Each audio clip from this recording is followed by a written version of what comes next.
Hello guys, WhatsApp. आप सब कैसे हैं? आई होप आप सब अच्छे होंगे। अगर आपको वीडियो अच्छी लगी हो तो लाइक करें और चैनल को सब्सक्राइब करें। धन्यवाद।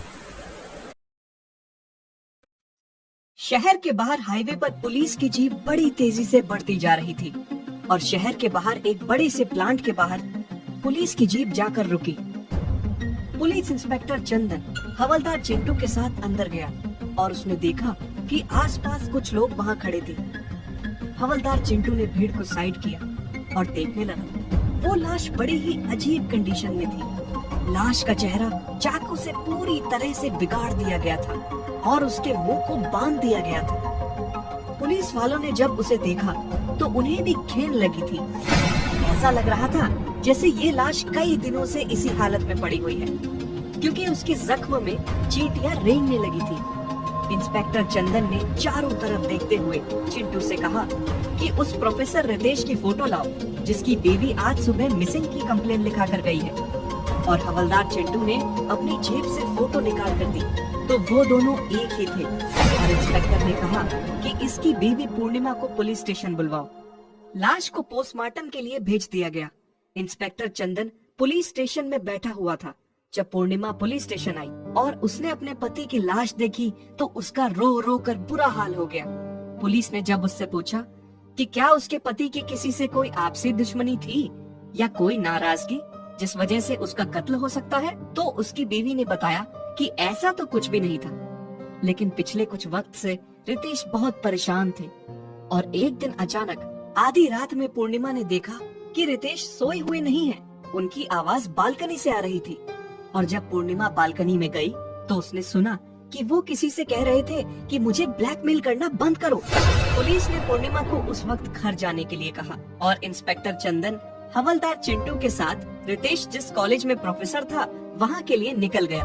कॉलेज जाकर और वहाँ के बाकी प्रोफेसर्स और प्रिंसिपल से बातचीत करके पता चला कि रितेश बहुत ही शांत और मिलनसार था, तो कोई उसे ब्लैकमेल कर सकता है इस बारे में तो सोचा भी नहीं जा सकता। हाँ, लेकिन अगर बात है कि उसकी जान कैसे गई, तो उसकी जान तो रितेश की बीवी पूर्णिमा भी ले सकती है।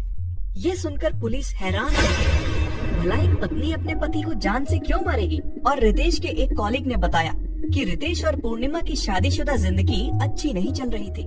रितेश मजबूरी में उसे तलाक देना चाहता था क्योंकि पूर्णिमा के पिताजी बहुत बड़े और पहुंचे हुए शख्सियत थे, तो इसी वजह से उसका रिश्ता चल रहा था। लेकिन आए दिन दोनों के बीच मारपीट भी हो जाया करती थी और रितेश बहुत परेशान था। पुलिस को ये क्लू मिला और पुलिस ने फिर पूर्णिमा को पुलिस स्टेशन बुलवाया और जब उससे पूछताछ की तो इस बारे में तो पूर्णिमा बोली कि झगड़ा हर पति पत्नी में होता है, लेकिन इसका मतलब ये नहीं है कि मैंने अपने ही पति का कत्ल कर दिया है, और अगर मैंने उसका कत्ल किया होता तो मैं खुद क्यों पुलिस स्टेशन में रिपोर्ट लिखवाती। लेकिन पुलिस पूर्णिमा के इस दलील से संतुष्ट नहीं थी और पूर्णिमा के खिलाफ सबूत इकट्ठा करने में जुट गई। पूर्णिमा को हिदायत दी गई थी कि वो शहर के बाहर नहीं जा सकती। पूर्णिमा को पुलिस स्टेशन से जाने के बाद इंस्पेक्टर चंदन ने हवलदार चिंटू से कहा कि रितेश और पूर्णिमा के सारे कॉल डिटेल्स निकलवाए जाएं, जल्दी। रितेश और उसकी बेबी पूर्णिमा के कॉल डिटेल्स निकलवाए गए।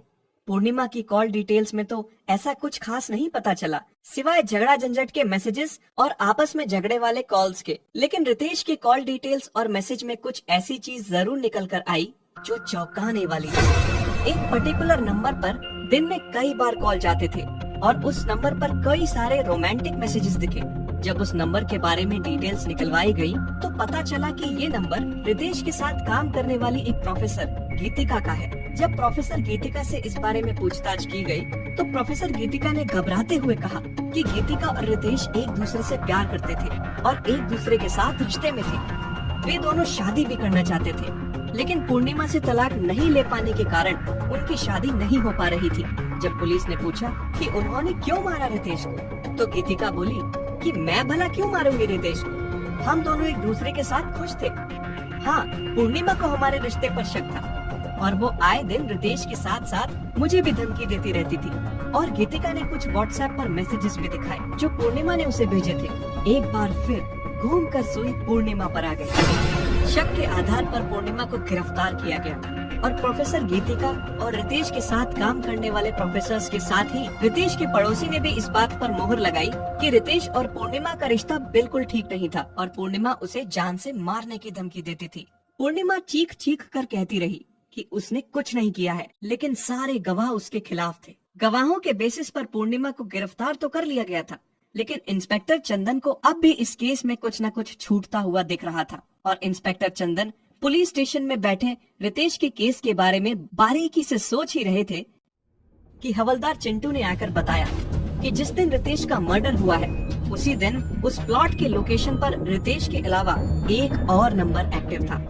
लेकिन हैरानी की बात यह है कि वो नंबर भी रितेश के नाम पर ही है और रितेश के फोन में तो सिर्फ एक ही सिम था। पुलिस को समझ नहीं आ रहा था कि आखिर ये क्या चक्कर है। जब उस नंबर को ट्रेस किया गया तो वो नंबर शहर की एक झुग्गी झोपड़ी वाले इलाके में मिला और वो नंबर मिला एक औरत के पास और पता चला कि वो औरत रितेश और पूर्णिमा के घर की काम वाली थी। काम वाली ने बताया कि रितेश उस पर बुरी नजर रखता था और अक्सर उसे अलग अलग जगह पर मिलने बुलाता था और रितेश ने ही उसे मोबाइल फोन दिया था।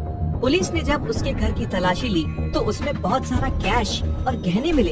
एक लेडी कांस्टेबल ने जब सख्ती से पूछा तब उस काम वाली ने बताया कि वो रितेश को ब्लैकमेल करती थी। उसने बड़ी चालाकी से अपने साथ रितेश की 1-2 फोटो ले ली थी और रितेश को धमकी देती थी कि वो पूर्णिमा को बता देगी और रितेश से पैसे ऐठा करती थी।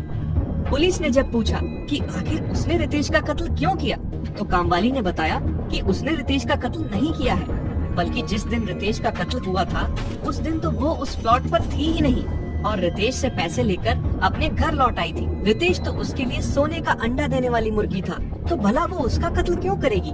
फिलहाल कामवाली को ब्लैकमेलिंग के इल्जाम में गिरफ्तार किया गया, लेकिन रितेश के कत्ल की खोज अभी भी बनी हुई थी। एक बार फिर पुलिस रितेश के कॉलेज पहुंची और इस बार प्रोफेसर के अलावा पुलिस स्टूडेंट्स से भी बातचीत करने लगी। हर स्टूडेंट से बारीकी से जानने की कोशिश करती और इस पूछताछ के दौरान उन्हें पता चला कि जिस दिन रितेश का मर्डर हुआ था उसी दिन सुबह सुबह रितेश और गीतिका कॉलेज की छत पर झगड़ रहे थे। कुछ स्टूडेंट्स सिगरेट वगैरह पीने कॉलेज की छत पर चले जाते थे और जब वो छत पर गए तो उन्होंने देखा कि रितेश और गीतिका एक दूसरे से बुरी तरीके से झगड़ रहे हैं और स्टूडेंट्स ये देखकर शांत पड़ गए। पुलिस के शक की सुई गीतिका की तरफ बढ़ी।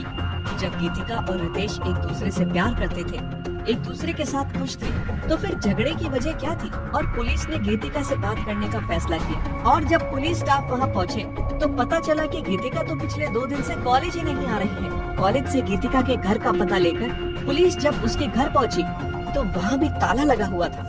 इंस्पेक्टर चंदन ने हवलदार से कहा कि गीतिका की खोज में चारों तरफ पुलिस लगा दो।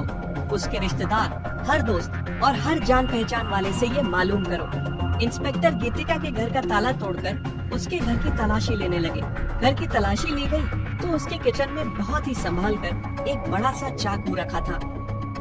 उस चाकू की नोक पर अभी भी सूखे हुए खून के 2 धब्बे थे। जब चाकू को फॉरेंसिक भेजा गया तो 2 लोगों की उंगलियों के निशान थे, एक तो रितेश और दूसरे गीतिका।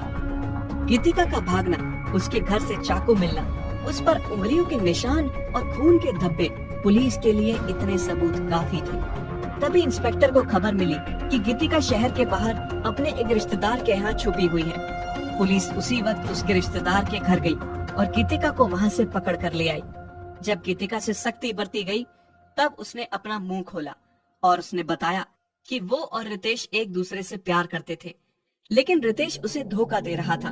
रितेश उससे छुप छुप कर किसी औरत से जाकर मिलता था, किसी प्लॉट में जाकर। और जब मैंने रितेश से पूछा तो उसने मुझे झूठ कहा कि उसका कोई चक्कर नहीं चल रहा था और वो मेरे साथ झगड़ा करने लगा कि मैं उस पर विश्वास नहीं करती वगैरह वगैरह। उस दिन तो मैं कुछ नहीं बोली, लेकिन उसके बाद मैं रितेश पर नजर रखने लगी और आए दिन मुझे रितेश उस औरत के साथ अलग अलग जगह पर मिलता। और उस दिन भी जब मैंने रितेश को मिलने को बुलाया तो उसने कहा कि वो बिजी है और मुझे शक हुआ कि मुझसे झूठ बोला जा रहा है। मैंने सोच लिया था कि अगर आज वो मुझे उस औरत के साथ दिखा तो मैं उसे नहीं छोड़ूंगी और मैंने अपने पर्स में चाकू छुपा लिया और रितेश का पीछा करने लगी। उसका पीछा करते हुए उस प्लॉट पर पहुंची तो रितेश उसी औरत से मिल रहा था। ये देखकर मुझे बहुत गुस्सा आया। उस औरत के जाने के बाद मैंने रितेश को जान से मार डाला और कोई उसे पहचान न सके इसलिए उसके चेहरे को बिगाड़ दिया, फिर वहां उसका चेहरा बांध कर छोड़ दिया।